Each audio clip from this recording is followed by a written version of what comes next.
नमस्कार दोस्तों, स्वागत है आप सभी का हमारे YouTube channel Annapurna coaching classes में।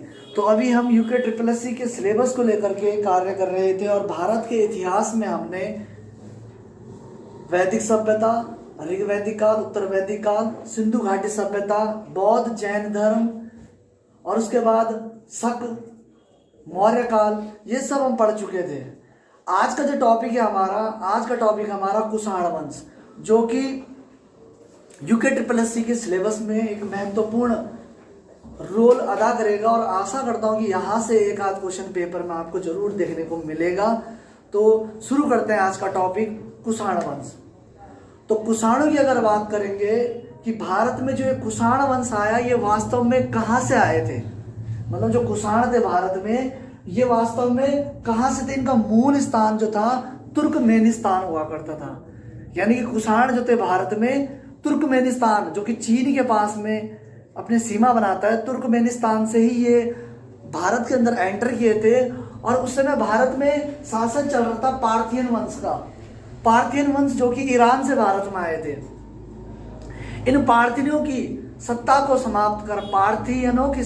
समाप्त करके भारत में जिस वंश का उदय हुआ उसे कुषाण वंश के नाम से जाना जाता है। और कुषाण वंश के पहले शासक जो थे, जिन्हें की कुषाण वंश का संस्थापक माना जाता है, वो थे कुजुल कड़फिसेस। ठीक है, कुजुल कड़फिसेस जो इनका समय काल हो जाएगा 15 ईस्वी से लेकर के 65 ईस्वी तक ये भारत में शासन करेंगे। और कुजुल कड़फिसेस जो कि भारत के अंदर ये जो है कुषाण वंश के संस्थापक हो जाएंगे। इन्होंने रोमन सिक्कों की भांति अपने तांबे के सिक्के चलवाए थे। इसके बाद जो अगले शासक बने वो बने विम कड़फिसेस। और विम कड़फिसेस जो है 65 ईस्वी से लेकर के 78 ईस्वी तक इनका शासन रहेगा। और विम कड़फिसेस को भारत में कुषाणों का वास्तविक संस्थापक माना जाता था। अगर पूछेगा कुषाणों का संस्थापक कौन था, तो कुषाणों का संस्थापक था कुजुल कड़फिसेस। लेकिन जब पूछेगा वास्तविक संस्थापक कौन था, तो वास्तविक संस्थापक था विम कड़फिसेस।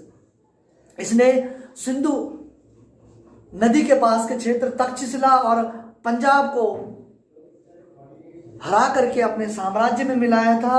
और बड़ी संख्या में इसने सोने के सिक्के जारी किए थे।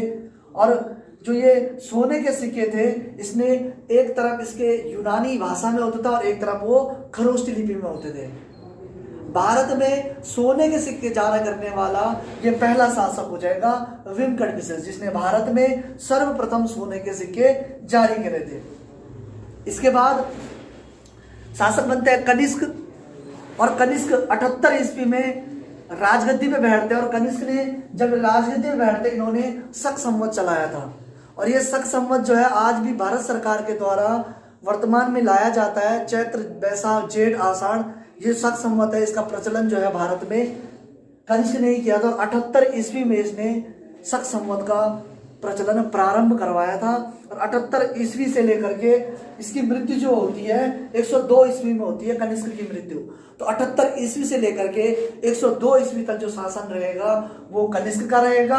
और कनिष्क जो थे, इन्होंने रोमन सम्राट की भांति एक उपाधि ली थी, केसर या सीजर।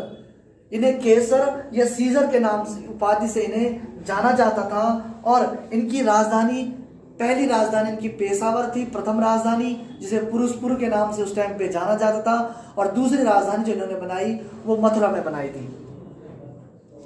इसके बाद इन्होंने कश्मीर को जीत करके वहां पर एक कनिष्कपुर नामक नगर बसाया था। और इन्होंने बौद्ध धर्म के प्रचार प्रसार के लिए भी बहुत कार्य किए थे। इसलिए इन्हें भारत में द्वितीय अशोक के नाम से भी जाना जाता है। तो भारत का द्वितीय अशोक कौन हो जाएगा? कनिष्क हो जाएगा, क्योंकि इन्होंने बौद्ध धर्म के प्रचार और प्रसार के लिए काफी कार्य किया।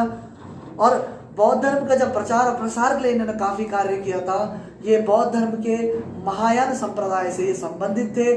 पाटलिपुत्र पर जब इन्होंने आक्रमण किया, पाटलिपुत्र पर आक्रमण करने के बाद वहां से इन्होंने अश्वघोष को प्राप्त किया, जो बौद्ध धर्म के एक प्रसिद्ध गुरु हो जाएंगे अश्वघोष। उनको इन्होंने पाटलिपुत्र पर आक्रमण किया और अश्वघोष को प्राप्त किया।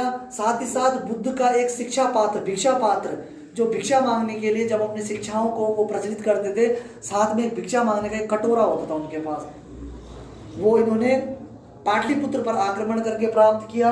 और साथ ही साथ इन्होंने एक अनोखा प्रकार का कुक्कुट प्राप्त किया था। यही जो अश्वघोष है, इन्होंने एक बुद्ध चरित नामक पुस्तक की रचना करी थी, जिसे बौद्धों की रामायण कहा जाता है। तो ये अश्वघोष जो है, इस अश्वघोष की प्राप्ति इन्हें कहां से हुई थी? पाटलिपुत्र पर आक्रमण किया था और वहां से इन्हें यहाँ ट्रांसफर करवाया, अपने शासन का राजकवि बनाया। और राजकवि बनाया इन्होंने एक प्रमुख अश्वघोष ने बुद्ध चरित लिखी, और ये बुद्ध चरित को जो है बौद्धों की रामायण के नाम से इसे जाना जाता है। इसने बौद्ध धर्म का जब प्रचार प्रसार किया, अनेक बौद्ध विहारों की स्थापना करी, बौद्ध मंदिरों की स्थापना करी, मठों की स्थापना करी, बौद्ध स्तूपों की स्थापना करी। और इसका एक प्रमुख स्तूप है पेशावर स्तूप। तो पेशावर स्तूप के रचनाकार कौन हो जाएगी? पेशावर स्तूप का निर्माण किसने किया? तो ये भी आंसर आपका कनिष्क हो जाएगा। ठीक है।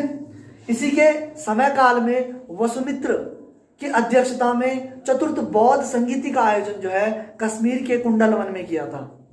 मैंने आपको एक फॉर्मूला बताया था, अकाक। अकाक, तो अकाक में लास्ट में आप जाएंगे तो क्या निकलेगा आपका? कनिष्क। ठीक है। तो अकाक फॉर्मूला जो था, ठीक है, अजातशत्रु आ से अजातशत्रु, का से कालाशोक, आ से अशोक और का से कनिष्क। स्थान निकालने का था रावा पका, रा से राजगृह, वा से वैशाली, पा से पाटलिपुत्र और का से कुंडलवन कश्मीर। ठीक है। तो ये कुंडलवन कश्मीर में चतुर्थ बौद्ध संगीति का आयोजन जो है वसुमित्र की अध्यक्षता में हुआ था, और ये इस टाइम पे शासक थे कनिष्क।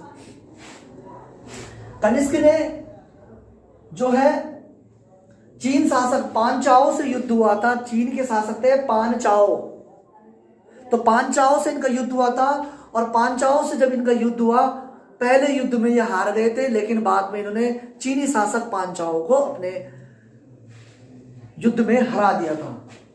इनके ही दरबार में आयुर्वेद के प्रसिद्ध विद्वान चरक, आयुर्वेदाचार्य चरक इनके ही दरबार में थे, और इनकी एक प्रमुख पुस्तक है चरक की चरक संहिता। इनके दरबार में वसुमित्र, पार्श्व, नागार्जुन आदि अनेक विद्वान भी इनके दरबार में थे।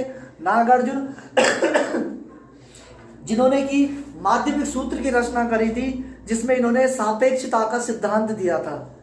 और जो ये माध्यमिक सूत्र की रचना इन्होंने सापेक्षता का सिद्धांत दिया, इस कारण इन्हें भारत का आइंस्टीन भी कहा जाता है, नागार्जुन को। तो भारत के आइंस्टीन जो नाम हो जाएगा नागार्जुन, जिन्होंने सापेक्षता का सिद्धांत अपने किस पुस्तक में दिया था? माध्यमिक सूत्र में दिया था। और इन्हें जो है भारत का आइंस्टीन का दर्जा भी इन्हें कहा जाता है। इनके अश्वघोष इनके राजकवि बन चुके थे। इनके ही काल में मथुरा शैली, गांधार शैली का विकास हुआ।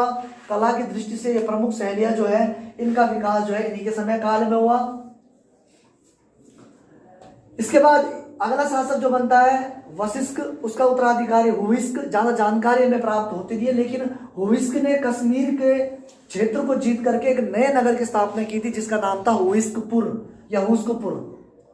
इसने शिव, स्कंद और विष्णु के सिक्के इसने जारी करे थे, जिससे इसकी शिव भक्ति का प्रमाण भी मिलता है। विष्णु के भक्ति यानी कि हिंदू धर्म के प्रति इनकी आस्था का भी प्रमाण दिखता है। इसी में जैसे विन कटविशेष जो शासक थे, विन कटविशेष ने उपाधि दी थी माहेश्वर, महाराज, राजाधिराज, सर्वलोकेश्वर। इसी विन कटविशेष के सिक्कों पर जो है शिव भगवान का, नंदी का, त्रिशूल के चित्र मिलते हैं। तो ये काल के जो शासक थे, कुछ शासक जो थे हिंदू धर्म में इनकी मान्यता है, और कुछ शासकों की बौद्ध धर्म में थी, जैसे कनिष्क है, ये इसने बौद्ध धर्म के लिए काफी महत्वपूर्ण कार्य किया था, इसीलिए इसे क्या कहा जाता है? द्वितीय अशोक के नाम से संबोधित किया जाता है। इसका जो अंतिम शासक था वो था वासुदेव। ठीक है। कुषाणों ने कुछ कार्य जो महत्वपूर्ण कार्य किए। सबसे पहला इन्होंने एक कार्य मृत राजाओं की मूर्तियों को बनाने की परंपरा शुरू करी, यानी कि जो राजा जो मर चुके हैं, ऐसे राजाओं की मूर्तियां बनाना, जिन्हें कि देवकुल कहा जाता था, ये कार्य शुरू करा। साथ ही साथ कुषाण वंश में ही मूर्ति पूजा का प्रारंभ हुआ, यानी जो मूर्ति वगैरह पूजने का जो कार्य प्रारंभ हुआ वो भी कुषाण वंश से हुआ। और कुषाण वंश में दो प्रमुख पद, दंडनायक और महादंडनायक जैसे दो पदों के बारे में भी जानकारी मिलती है। और साथ ही साथ कुषाण द्वैत शासन शुरू करने वाला शासन भी हो जाएगा। इन्होंने द्वैत शासन की प्रणाली को प्रारंभ किया था। धन्यवाद।